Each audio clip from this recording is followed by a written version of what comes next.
For most fans, watching their favorite professional sports teams compete isn't enough. True fans always want to know more of the story.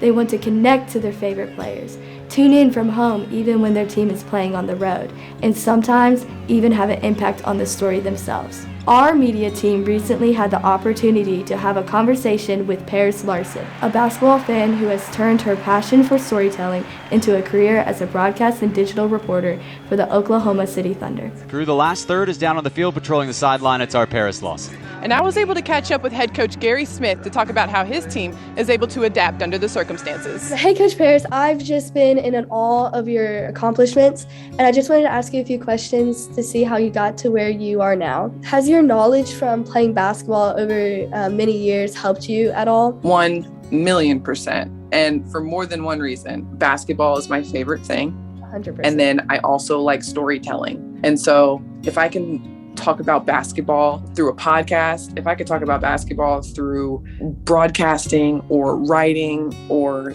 post something on an Instagram story, I want to do it. Like, I didn't know that NBA teams had reporters. I didn't think that was a thing. Obviously, I work in basketball. I work in the NBA.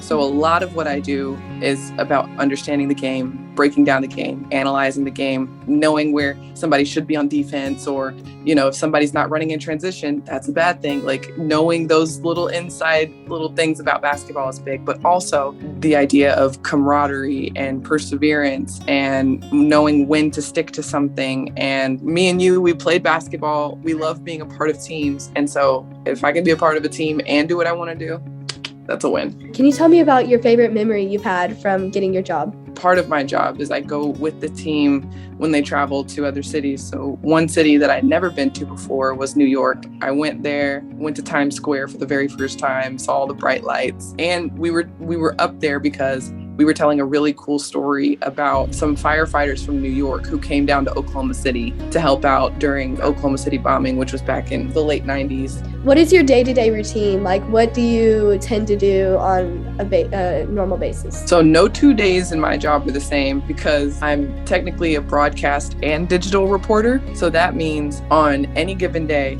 I could be at practice, I could be writing, I could be at a game, I could be podcasting, or I could be getting ready to be on air for a broadcast. So I'll get a little bit of work done, and then I'll head out to the practice facility, which is about 15 minutes away. And then we'll do interviews with coach and player. A game day looks completely different. A game day, it's literally, I'm only focused on the game, and that is it. Who's your favorite person you have ever interviewed? It's the off-court stuff that kind of sticks with me. And her name is Mother Randall.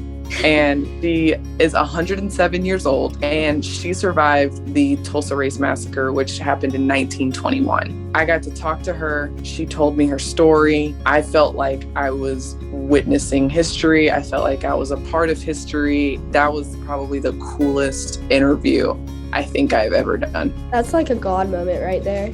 It really is, definitely. What advice would you give to players now? Lean into your sport, but also recognize that everybody stops playing a sport at some point. The ball stops bouncing. What is it that is about you that you want to have when all of that stops? Invest in that too. I just love watching, looking on your Instagram and everything. And I'm so thankful that you came to this interview and I got to talk to you again. Of course. I will be glad to help you out anytime, Natalie. You keep working hard. I'm proud of you too.